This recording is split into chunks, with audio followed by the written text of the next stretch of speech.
And stop sharing. Okay, welcome everybody to this event that is a co-sponsored lecture by the New Swan Center for Shakespeare Studies, the UCI Center for Early Cultures, and Jewish Studies at UCI. Our guest today is Erith Jaffe Berg, who's a professor of theater in the Department of Theater, Film, and Digital Production at UC Riverside. She's been doing really path-breaking work on Commedia dell'arte and also on performances by minority groups in early modern Italy. In the process, she's really been breaking down the idea of Italian theater, especially in the Renaissance, as the product of a single culture. And the titles of her 3 books give a sense of some of these interests. She published in 2008, The Multilingual Theater of Commedia dell'arte. Her next book from 2015 was Commedia dell'arte and the Mediterranean, Charting Journeys and Mapping Others. And then finally, the book that we'll be hearing a little bit about today, which is just out or just barely out, Jewish Theater Making in Mantua, 1520 to 1650, which is publication date for this is 2022. She's also an active theater maker.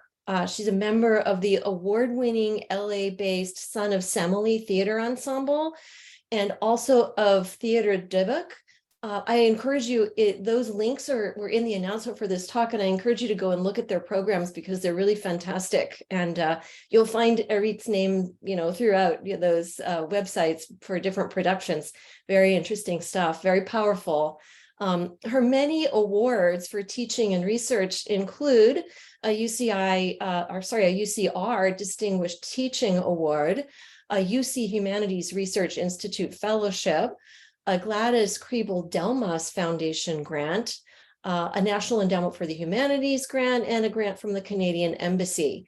So I don't want to steal any more time from this exciting lecture. I'm just going to turn the screen over to Erith. Her talk today is titled Jewish Theater Making in Italy in the Renaissance. Thank you, Deanna. Thank you so much for that gracious introduction. And I would like to thank you. And I'd like to thank Professor Julia Lupton. And I'd like to acknowledge the support of the UC Irvine School of Humanities Center for Early Cultures, the Jewish Studies Program, the UCI Shakespeare Center, and Ekua Arin, who's helping to make all of this possible. And I want to thank everybody for coming and joining us from far and wide. It's wonderful to have this collaboration among the UC campuses, bringing each other to each other's programs and getting to see, the benefits really of having a 10 campus system be so enriching. And I know that there are people also from outside of a system. So I just want to thank you all for being with us. I'm going to go ahead and share my screen at this point. Okay.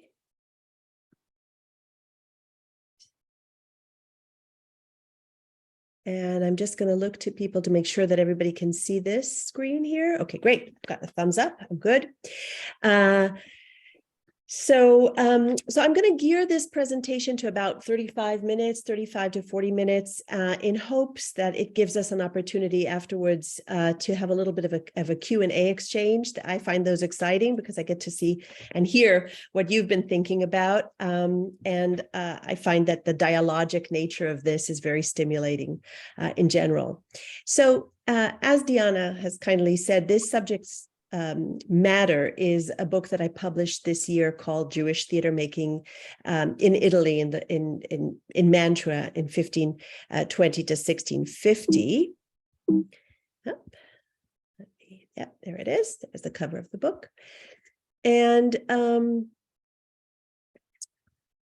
in many ways, this book is an expression of my own search to answer a phenomenon that I came across while researching my previous book, and that goes back all the way to 2011, when I encountered an incredible story, a sort of a somewhat untold story of theater making in this town of Mantua by the Jewish community there, and of a long legacy of theater making in this town that lasted about 130 years. So one of the things that happened, and it happens in the archive, and sometimes it just catches you unaware and surprised, is a finding that draws you closer to the material. That happened to me one day when I saw my last name in the archive. I wasn't expecting it, but I came across the name of a man named David Jaffe. My name, Jaffe Berg, is an anglicized version of Jaffe, which is the traditional name. And I couldn't believe that I would find an Ashkenazi Jewish name in this archive in northern Italy. And maybe it made me feel even more personally connected to some of the material that I was researching. Then I discovered that he was a relevant figure in helping the communal effort to organize these play productions. I also discovered he at some point was ousted for mismanaging funds. That made me less proud of the connection, but nonetheless, it was a way of telescoping time and telescoping the distances that we sometimes feel when we're looking at subject matters. So in many ways, like a kind of forensic scientist, a journalist, a researcher, I was following in this research a set of questions that journalists often ask and that are sometimes encapsulated by the 5 W's and an H: who, what, when, where, how, and why. And so for today's talk, I thought I would follow that logic in this kind of forensic trail to uncover this longer, broader story of Jewish theater making in Mantua. So to give us some order and clarity, I'm going to scramble the order of those questions, and I'm going to start with where. And I'm going to bring us to a map that signals to us sort of where Mantua is placed along the northern part of the Italian peninsula, which of course extends down here. And you'll see also Pesaro, which I'll talk about because it's relevant at least to the beginning of the story. So the story of theater making in Italy, as far as I have discovered, really begins with the town of Pesaro, located along the Adriatic coast. And then it moves to what I would call full flourishing in the town of Mantua. Mantua, as we see on this map, is strategically located right below the Alps, central to both coasts. We can kind of see its centrality to both coasts. And alongside, what you can see on this map, that it exists alongside a very dense fluvial network of rivers that makes it accessible to those two coasts. Pesaro is a coastal town and an important port city at this period of the early modern time frame when we're looking at this material. And it was where the first performance by Jewish people in the Italian peninsula took place, and that's dated to 1475. That's the first known performance known to me. And we have a fantastic piece of evidence from this performance. So fantastic, in fact, that I used it for my book's cover. You see it over here. And this is an image of a woman on the back of an elephant. And the image is recorded in a book that's still kept today in the Vatican Library. And the book this image is found in is what was known as a wedding book, commemorating celebrations for a royal wedding. And you could disseminate the wedding book before, after the wedding, and increase the audience or the presumed audience that would have been there. And this is the wedding of Costanzo Sforza of Pesaro and Camille of Aragon of Naples. We don't know who drew the image, but the book is attributed to Giovanni Tolosani, who was a notary and lawyer.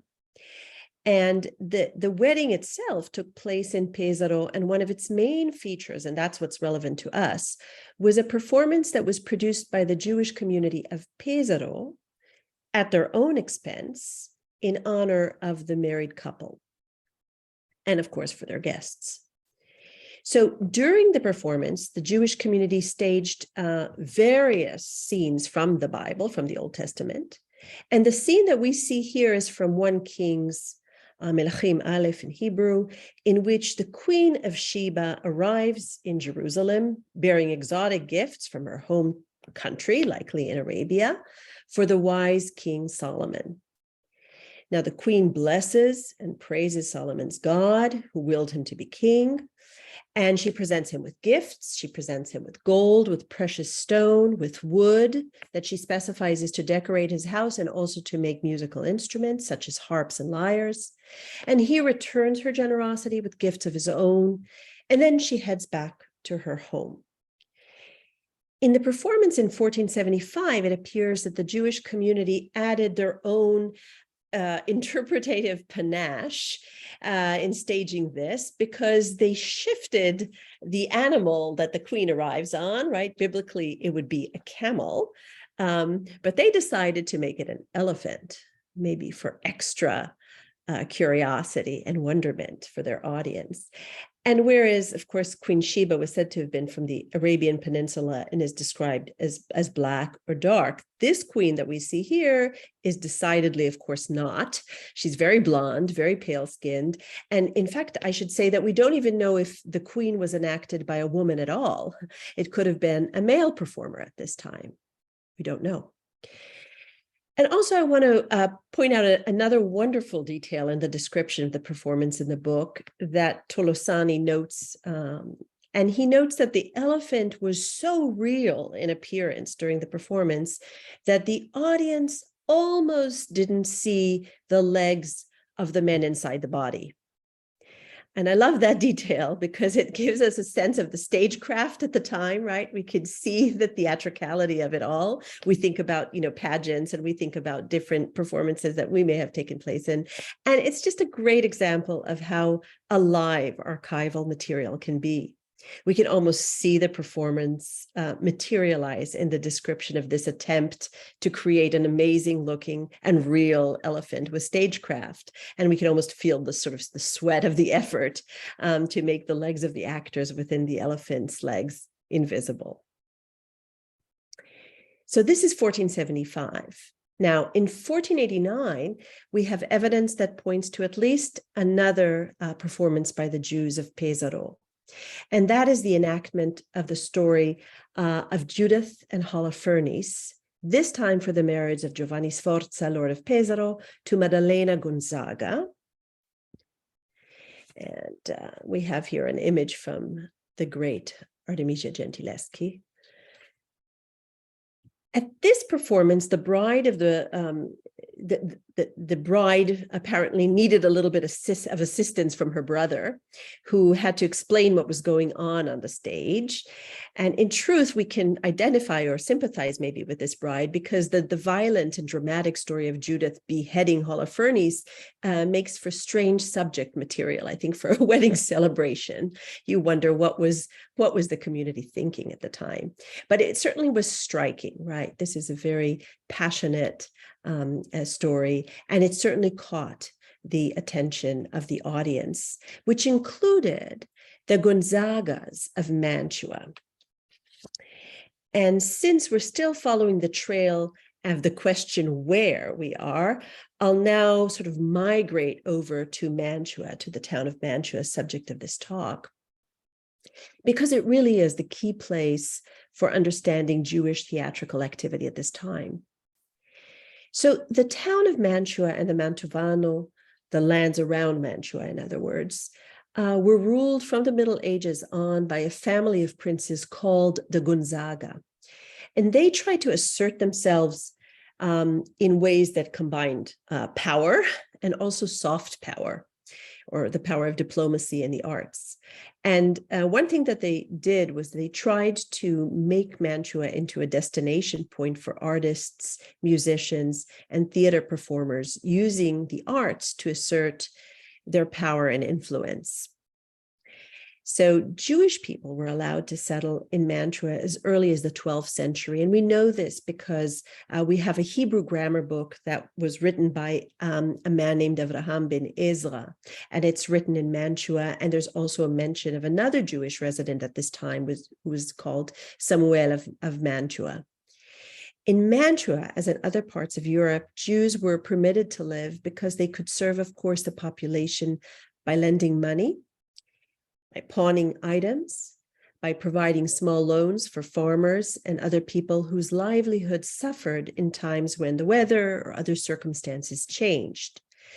So we're not talking about wealthy tradesmen or rich bankers, but moneylenders who worked within poorer communities on the whole in this context.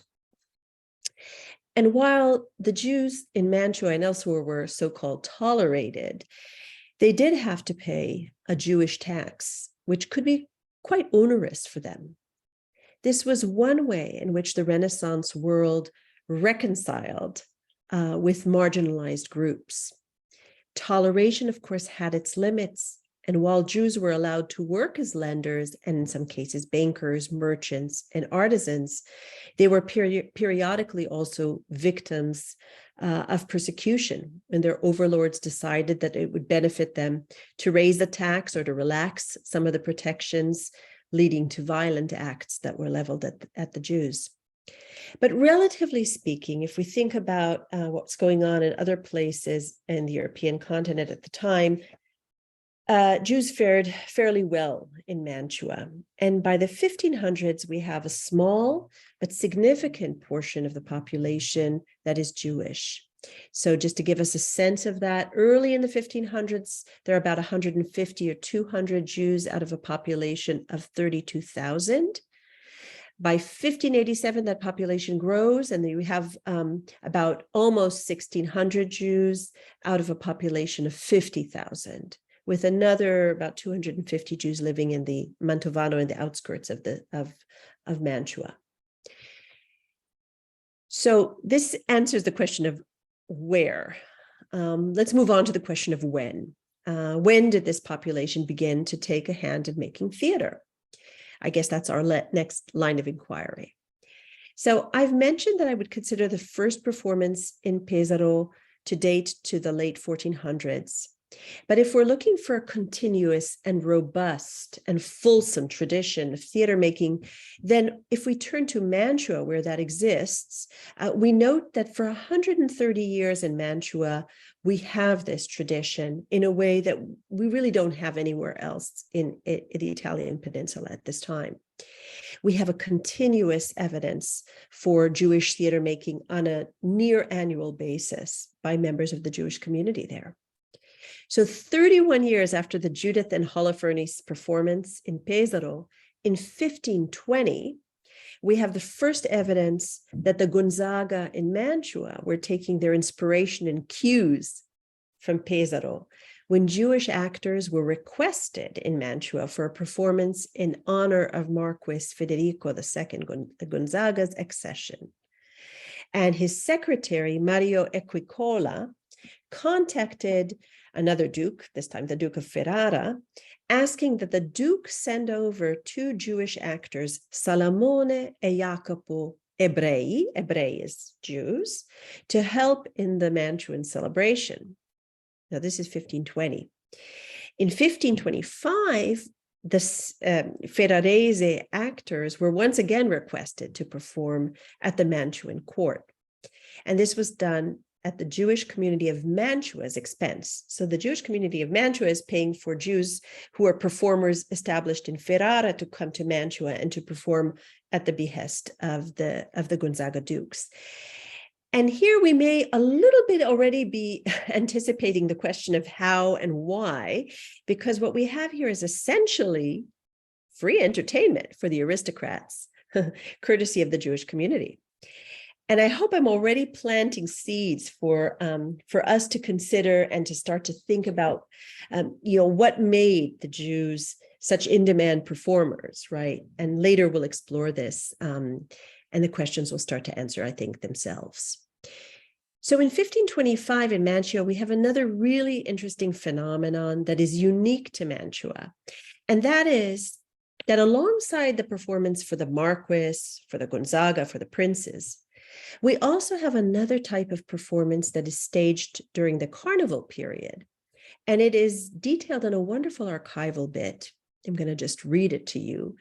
It is, tomorrow there'll be another comedy, also in the house of the children of the late Srdzovan, and that will be recited by the Jews based on their own composition, and as such, we will pass this little bit of carnival.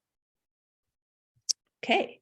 So this performance mentions a composition, an original performance that is created by the Jews. And the performance that's mentioned is going to be put on in the home of somebody in Mantua. So that's a very interesting tidbit, archival tidbit. It's not a prince or an overlord, but it's a more common person, and it will be performed during Carnival. So here we can see that there's a suggestion that 5 years after that initial performance in Mantua in 1525, we're already seeing the performers from the Jewish community extending their reach from the courtly scene to more plebeian scenes. And that's interesting because it parallels trajectories in the professional world of, say, the Commedia dell'arte performers. It's very curious. So there's a long trail then of evidence after this initial 1520, 1525 period that follows. And what we see is that there's an evidence that happens at court and at Carnival, and it continues. And just to mention some highlights, for example, 1549, a performance for another marriage. 1549, the Jewish community creates a comedy for the wedding of Francesco II Gonzaga and Catherine Habsburg, the daughter of the Holy Roman Emperor Ferdinand I. 1554, you've got two Jewish members of the community named Jacob Sulam and Samuel Shalit, who are put in charge of creating another production for the benefit of guests. And really the list goes on. So this is a good moment to turn to the question of who, and to shed a little bit of a closer attention and focus on who these Jewish theater makers were. There's so many names. We already heard a few of them, but I want to focus on two really important figures who deserve to be better known and remembered, I think, for their talents and their phenomenal contribution, and who represent very different examples of making theater. So sometimes you know a person archivally first by the literal trace of writing that they leave behind. I have no portraits for the first man I'm about to introduce to you, but what I do have is a letter that he wrote. Okay. This is a letter written on October of 1579. The writer is a man named Leone de Sommi, born Iuda Portaleone, and he was a playwright, theater impresario, and a real advocate for his community. In this letter, De Sommi is writing to his patron, Duke Guglielmo Gonzaga of Mantua, and he's letting his duke in on a little secret. Indisposed as I find myself, he writes, there came to me a caprice, an idea that will surely enhance my poem or play. And then he continues. The beauty of seeing De Sommi's words, which were written by him about 430 years ago, is that we get a little bit of a sense of who this man is. And I'm going to give us a close-up of his script. Notice the care and even the beauty, I would call it, of his writing. To me, this is an indication that he had served as a scribe, which we know he had, both in a literary academy as well as in his own community. But it's also an indication of how much importance there was for De Sommi, living as a member of a religious minority group in the Christian Mantuan world, to take care with his words, to be careful, to be perfectly understood, to give his reader no excuse for not hearing his advocacy and just brushing him off. De Sommi left behind him an incredible corpus of work in both Italian and Hebrew, and even in mixed Hebrew and Italian. He left the first treatise on directing, Quattro Dialoghi in Arte di Materia di Rappresentazioni Sceniche, which was written in 1565, in which he expounds on scenic design, lighting, costuming, acting. He left us Tzachut B'dichuta de Kiddushin, a comedy of betrothal, in which he provides the first extant, still existent Hebrew play, a comedy that riffs on a midrash and combines elements of commedia dell'arte in its dramatic strategy. He left us intermedi, or musical interludes, such as the sizzlingly erotic Amore e Psyche, Cupid and Psyche, and he left straight plays, such as the Italian play The Three Sisters, as well as, of course, various letters such as this that he writes to his patrons. And even though there was a tragic fire in 1904 in the Turin Library that collected volumes and volumes of his work, and it nearly decimated our memory of him, we still have enough to give us a sense of the vast creativity of this man. He left us one more thing, a truly phenomenal bilingual Hebrew-Italian poem in defense of women called Magen Nashim. And in the introduction to the poem, he explains that he was inspired to write in response to an anonymous writer who wrote a poem called Davar Beito, a thing in its time, denigrating women. And in the first stanza here, using his poetic voice, he calls on his reader to hear his words, and he states that women, rather than what this man had said, women are wise, and the gossip of men about them is cruel, and that he will serve as a defender of women. And I'm just going to read the first stanza just so we get a sense of how this sounds in the language that in the bilingual language that he uses. Shim'una et divrati donne sagge oneste e bella chi achuda chidati contra queste chiome fele deliveki chi alle stelle heelu et chirpatchem ve'ani magen lachen per difendervi a onivia. So notice here that De Sommi crafts his poem by sort of seamlessly connecting the Hebrew and the Italian. Even visually, this is true, as Hebrew is read from right to left, and Italian is from left to right. So if you're following my cursor here, you're kind of locked into the poem in this interesting way. The reader's eye is caught constantly weaving back and forth from line to line, hardly released into the page's margins. And audially, too, as we heard, it makes for a blending of two languages, cultures, and experiences in a very unique phenomenon. So in my book, I refer to De Sommi as somewhat of a canny theatrical intermediary, using the idea of cultural intermediation suggested by David Ruderman and Giuseppe Veltri in their book, Cultural Intermediaries.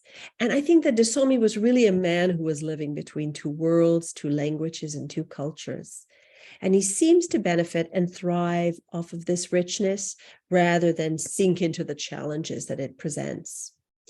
His life, 1527 to 1592, was a long one for this time, and it corresponds to that real height of theater making by the Jews of Mantua. And when he died in 1592, a hard period, of course, during the Counter-Reformation era, he left a void in his wake, but a very different figure sort of took on the mantle left by De Sommi. And that's another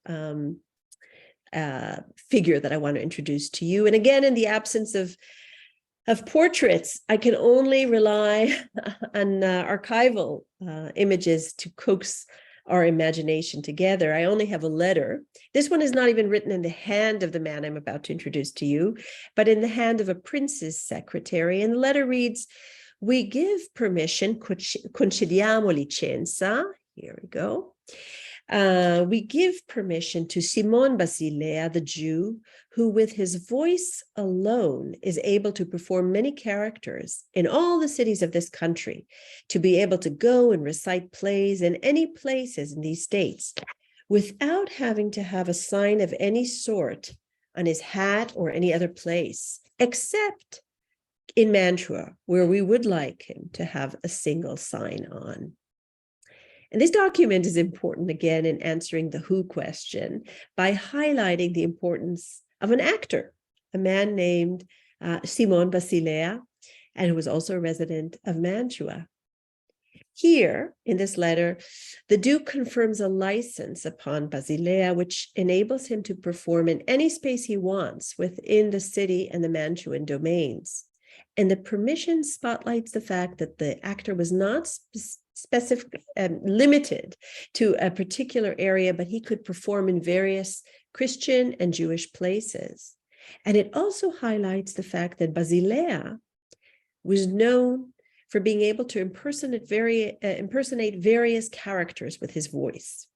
And it indicates the Duke's high esteem, high enough to enable Basilea to go around and travel without having to wear a badge, a Jewish sign or badge, which of course was mandated and was customary for Jewish people, except in the city of Mantua, where he is supposed to wear this badge.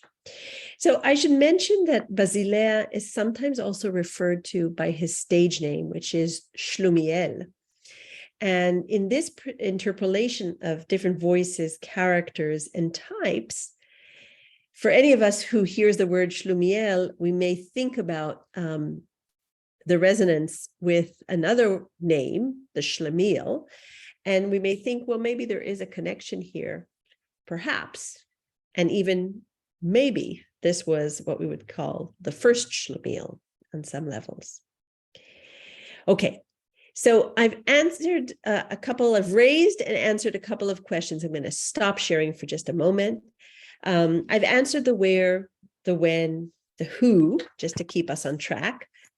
And I've skirted around the question what, but I want to say a few words about the content or the what of these performances.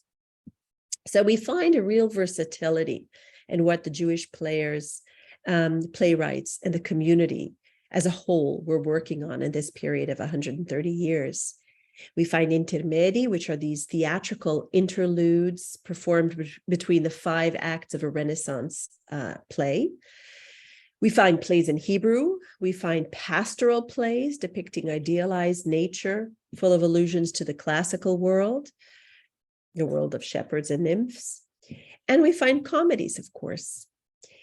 And the plays that we see are in Italian and Hebrew. They're performed for weddings, for important dates, for visits of ambassadors, for carnival, and also for the Jewish community for the Purim carnival period itself, which we're experiencing right now as we're giving this talk.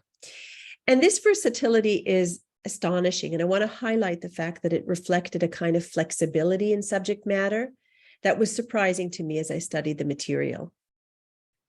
I will say that evidence that I've found suggests that increasingly in the 16th century and early in the 17th century, the demands of the Counter-Reformation period were such that the play productions, which the Jews produced at their own expense, became increasingly onerous, increasingly lavish. The sets were more expensive, the effects were greater, the costumes were more costly.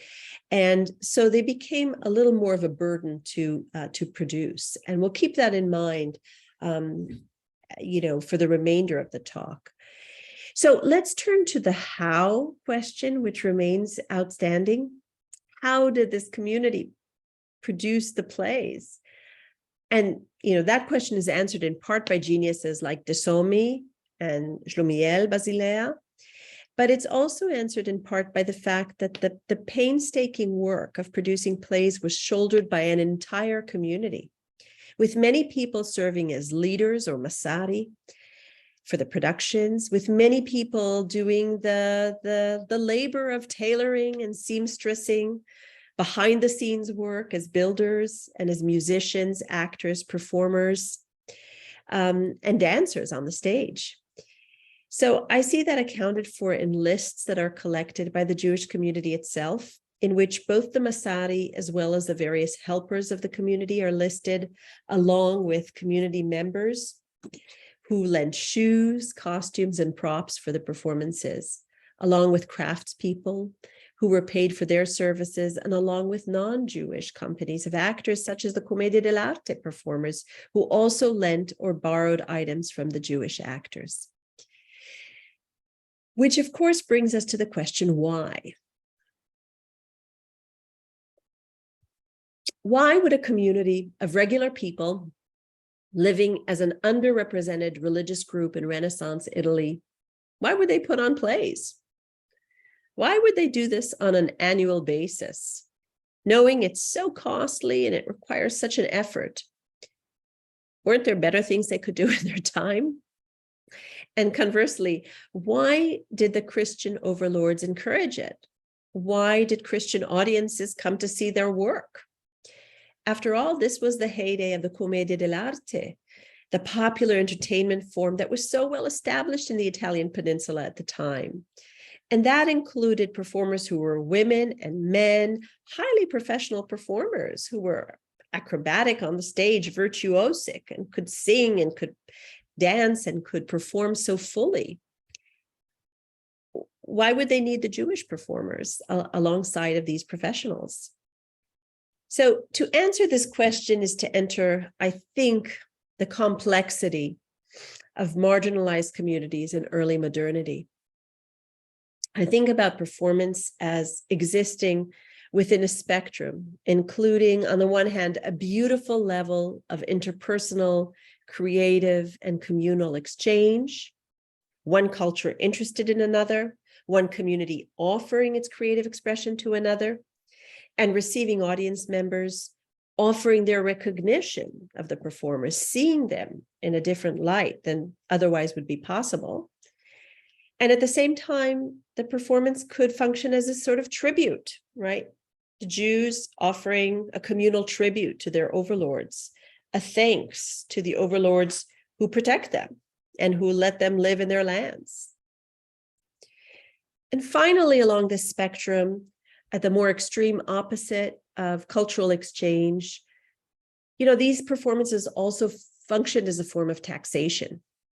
Why? Because productions were costly, as we saw. And for the most part, they were offered as free entertainment. As the dukes demanded more and more extravagant plays and productions, the Jewish community had to tax its own members, as detailed in a communal archive. And I'll just, again, share my screen just to give you a sense of that.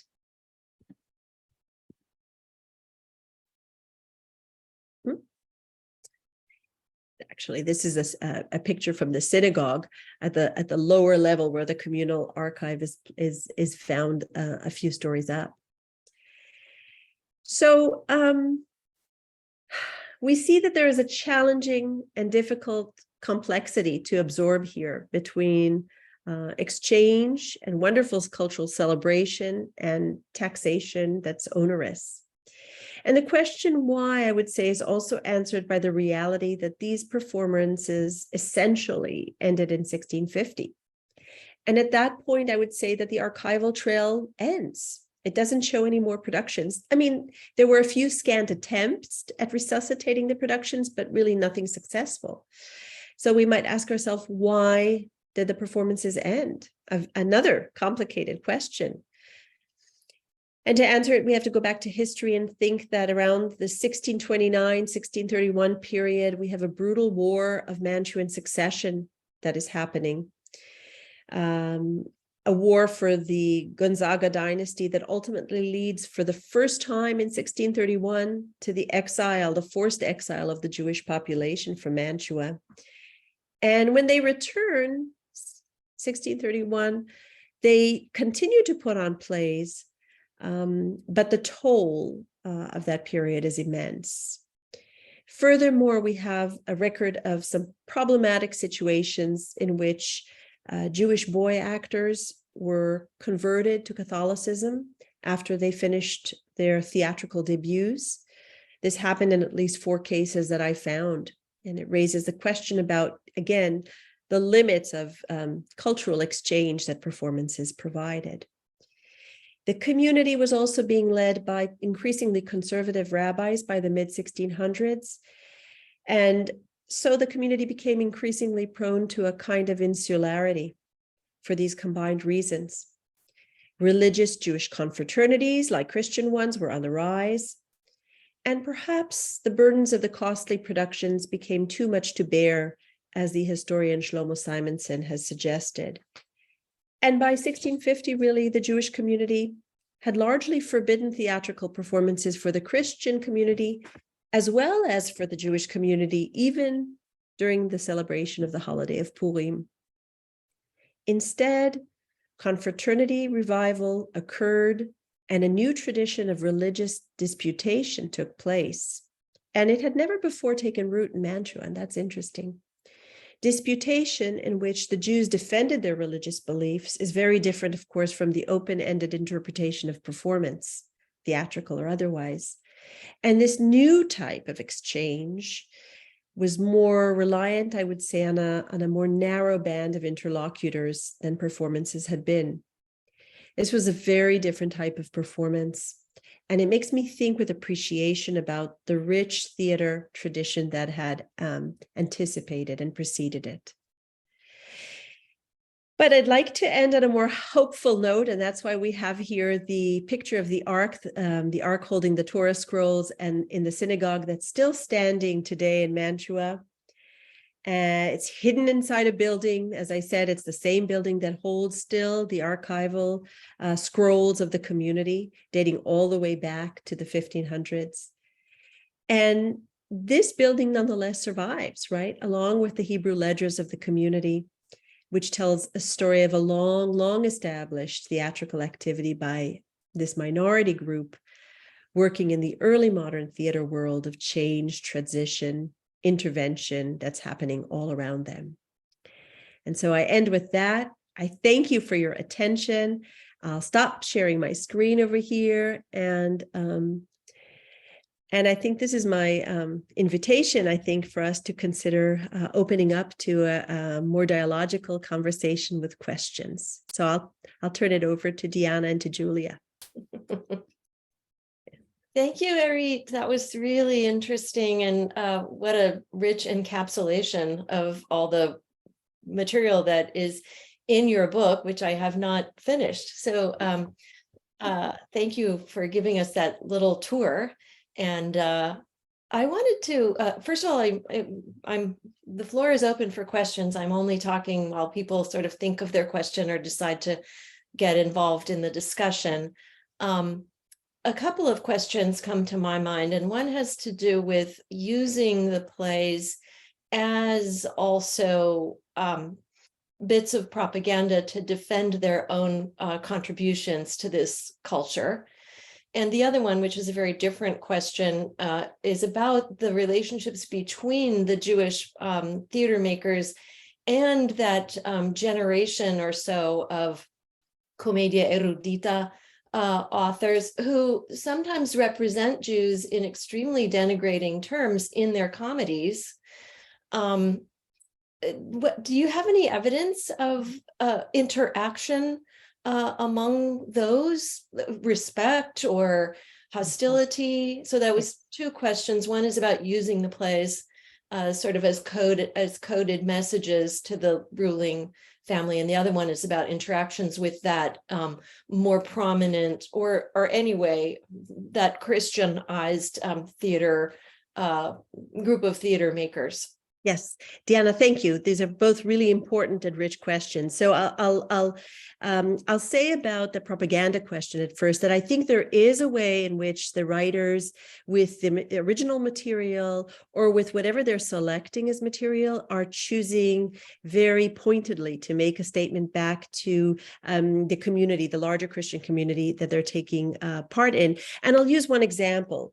Leone de Sommi, in his play The Three Sisters, abides by the rules of the comedy and basically has a plot, different parallel plot lines about women and men trying to basically get together and eventually get married.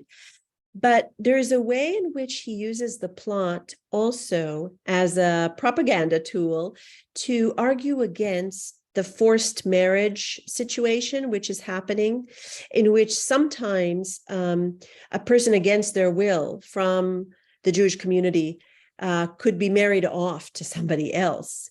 And we have a very decided plot line, one of the subplots, that is really focused at disputing that and humanizing the woman's perspective. We see him do this again and again with women figures. But in this case, he's humanizing it particularly for religious communal reasons. So he's defending these Jewish women who could fall prey or be vulnerable in these forced marriage situations. So I think that's a good example of the propaganda. As for the Commedia Erudita, so yes, at the time, just to kind of take a step back, at the time you've got the Commedia dell'arte, the popular theater form, and you've got the learned comedy, as Professor Shemek has said, the Commedia Erudita, the erudite comedy. And the Erudita is written fully scripted, the Commedia dell'arte is improvised, and the Erudita is oftentimes performed and generated through academies, literary academies, which were all over the Italian peninsula at the time. Mhm. Well, Leone de Sommi, very interestingly, of course, becomes is a somewhat of a member in one of these literary academies. He's actually invited into the Accademia degli Invaghiti, the Academy of the Lovelorn, the lovesick. They had these great names. But because he's a Jew, he can't fully be invited in because of exactly some of the ideas that you're raising, that sometimes the Jews are looked down on in the literary form, but also in the personal lives of people. So the concession that's made is he's let in as a scrittore, as a scribe. Oh my gosh. It's such an, again, there's so much here about how early modernity is wrestling with difference and otherness. Mhm. And so you see a kind of, we'll let you in, but not really kind of way of handling that. And I think it's similar in terms of the materials that are written. You could have a member of your academy who's a Jew, but you could also write denigrating material. It's the uneasy way in which this period handles difference and change. Thank you for the question. Sure. And it's like it's also like inviting women into your academies while Yes. also Yes. writing misogynist literature. Julia's hand was up, I think, and we have a question we have also something in from the the floor chat. too, That but I'll just, I enjoyed reading your book a while ago, I think in Proofs or something. And didn't Sommi have a female Jewish patroness? He did. Can you tell Yes. us a little bit about the role of Yes. her and sort of making him possible? Oh, yes. Thank you, Julia. Thank you for bringing that to our attention here. So that wonderful bilingual poem, right, which is instigated by this very insulting other anonymous writer who's writing bilingually as well. He wrote the response to the poem, and then, as he says in his introduction to the poem,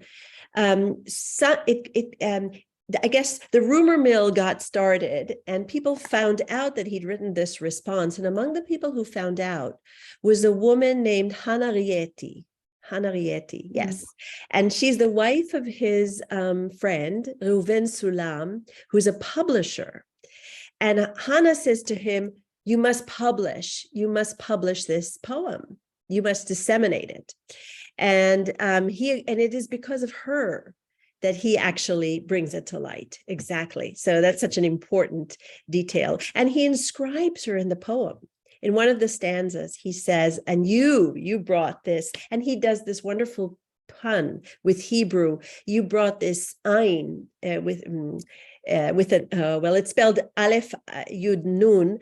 So you brought this nothing, this ein, to the ein, with an ein, which means to the eye. You brought this thing that would have otherwise been cast to nothingness, you brought it to light. It's just a beautiful way of again, a nodding, a nod to her for inspiring that. And I see a really important question in the chat. I think it's from Mark Friedman here. It was a direct message sent to me, but with Mark's permission, I'm going to share it to everybody. Mark says that in the initial picture that I showed, and he's right, I make reference to the Queen of Sheba, right? This is a Pesaro performance, the Queen of Sheba. But he notes very keen eyes. He's noting the water, kind of almost like a watermark label, which labels the image as Regina Ebrea, or the Jewish queen. Mm-hmm. And I didn't really say much in the talk about that, but thank you for the opportunity to say something about that now. So what we see there is the displacement, right? The Regina Ebrea, the Jewish queen, is likely an allusion to Esther, Queen Esther, who we celebrate in the Purim period. And Queen Esther is a very different queen from the Queen of Sheba. This is a very, a totally different story that we're referring to. But the illustrator transposed the understanding of the Jewish Queen Esther to this Queen of Sheba. And again, I think that slippage is another indication of early modernity wrestling with difference. And we see this kind of blanket identification of all types of different queen figures from the Jewish corpus, and, you know, making the mistake, transposing them here. Again, these mistakes are lovely because they're so telling, I think, about the ways people were thinking and the ways that people were being challenged. And so they were kind of grappling with different types of models of thought. Thank you for that, Mark here. Oh, Yes, another thing, my background is in music, and I'm seeing a lot of parallel between what happens in the Jewish community, Padua, especially with Salomone Rossi Ibreo. yes. And yeah, how ultimately within his lifetime, the rabbis clamped down on bringing the more contemporary musical style into the ritual situation. And what you were mentioning about the theater performances in the Jewish community also getting cracked down, I think a little bit later historically than just, the rabbis putting the kibosh on it, basically. Yes, yes. It's a good point, Mark, and an important point. And Salomone de' Rossi is such an important figure in terms of the performance scene that's happening also at the time, right? Because he's a composer.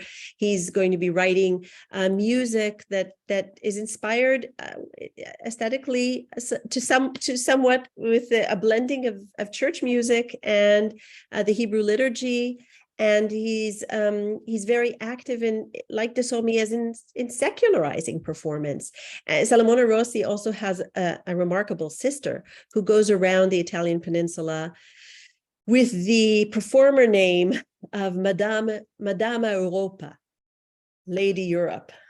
And she goes around the Italian peninsula singing works in this mode that really imitates to some extent the Commedia dell'arte actresses and the early divas of the proto-operatic stage. And so I think you're right. You're pointing to an internal tension within the Jewish community that I think we haven't, given it as much scholarly attention to as deserves. That, you have these more conservative rabbis, you have these more permissive rabbis, and they're duking it out. And you've got these people who want to really perform and to allow themselves to express themselves on various stages at the time. And sometimes that creates a lot of conflict. And in the town of Mantua in the mid-1600s, unfortunately, the more conservative voices win out. But that allows, more performative activity to happen in places such as Venice, who benefit from migration, frankly, of a lot of the artists from Mantua, due in part to plague, not a good thing, but also then get to benefit from that. I see also another question in chat from my colleague Bella Merlin. I'll just address that. Professor Merlin is asking about how going to the archive, materially and directly interacting with the artifacts affects the scholarly work. Bella, I hope I've captured that for you. And I think, as you see, for me, visiting the archives is important because I think Julia is saying, of course, because there's something alive, and Diana knows this so much in terms of the work on Isabella d'Este, of course. It just being in the presence of the spaces where these figures lived, and then being able to, in some cases, touch the same document that was touched by them. of course, activates the imagination, activates my imagination as somebody who also has a hand in theater making to a great degree. But it also leads to these wonderful discoveries that otherwise I think you wouldn't really be putting together. It took me a while to really think about noticing de Saulmy's writing as something that's giving me information just as much as the content of his letters. But it struck me because I was looking through a lot of archival material, frankly, that was impossible to decipher, that these the scribes and the secretaries are just like writing, and I'm thinking, wow, you know, they're just being so careless with the way that they're writing. And then I come across sometimes instances where a person is being so deliberate, and he's so deliberate. Every single one of his letters, even later in life, he's so careful in the way he presents himself. And I thought, oh, how beautiful. He has a lovely hand. But then again, being in the archives again and again, looking, staring at this material, I thought, well, yes, he has a beautiful hand. He's trained on this. He even writes a treatise on writing, essentially. But also, there's a reason for it. You know, if he writes poorly, and if somebody's it'll take somebody too long to deal with his hand. They may not even want to read his letter and his request. And his requests are important for himself, but they're also important because many of his letters are pleading for a synagogue for his community, pleading for, you know, rights of the community to be, you know, this idea of the Jewish tax to be renewed, and things like that. He's a very important spokesperson for his communal well-being, and I think he takes that very seriously. And I translate that in the archives when I see his actual hand. Yeah, I wish there were more props and materials to look at. You know, some of these just don't exist anymore. But I am stimulated by actually going to these sites, and even when material is available digitally, as now it is, which is a wonderful thing, because it makes you know, materials so accessible in such a democratic way. I still like to see the material. For example, the book in the Vatican, you know, to see it, it's a tiny little thing, you know, when you see it digitally, it looks larger than life. But when you go there, oh my goodness, this little item contains so much history in it. And there's something about just being able to see it in and experience also the politics of access to archives. That's a whole other talk, but a very fascinating one. So thank you for that question as well. Erith, if I could jump in too, I noticed that one of your manuscript images was an interesting object, which is not to be found everywhere. It's a very Mantuan thing in some ways, and it was the letter from the Duke to Simone Basilea. That was a copybook, right? That was a letter book in which the Gonzagas actually recorded outgoing correspondence the way we might keep our folder of sent mail. And you don't really find that as a consistent practice in other courts. There are some courts that do it for some people, but not others, but the Mantuans did it, or the Gonzagas really did it. And from what you said, well, actually, I think you were talking about Leone de Saulmy, but I wonder if we would have that letter. There is probably no archive for Simone Basilea, is what I'm thinking. So the only thing we have is, the reason we have it is because it was copied before it was sent to him and went into dust somewhere. Absolutely, Diana, which is again, I think, speaking to the poignancy, right, of and the particularity of some of these archives. And you know, as we know, the Mantuan State Archives are such a rich trove for so many reasons, including this. And you're absolutely right. This copybook is so important, and in recording things that probably at the time seemed minuscule, unimportant, but forgettable. But without that, we wouldn't have had a record of Basilea at all. And he would have been forgotten. And it just, you know, to me, it points out how many other figures likely in 130 years of making theater, there were other Basileas, there were other, maybe not another De Sommi, but there were others. Sometimes we see a fleeting name. I try to elevate it in the book to the best of my ability, but there's a lot that have been forgotten, especially the ones that were kept in the Jewish record books. So thank you for that observation. Yeah. I know we're at 6 o'clock. I just want to thank everybody for these questions, for your attention. It's really, truly a pleasure to share the work with you. Thank you, Erith. It was wonderful to hear this. And now I'll go finish that book. Thanks Really everyone great. for being here. It's good to see you all. Thank you, Julia. Thanks, Ekua. Beautiful. Thank you, Thank you, Erith. everybody. Bye. Bye. Bye-bye. Thanks. Yeah. Thank you. Bye.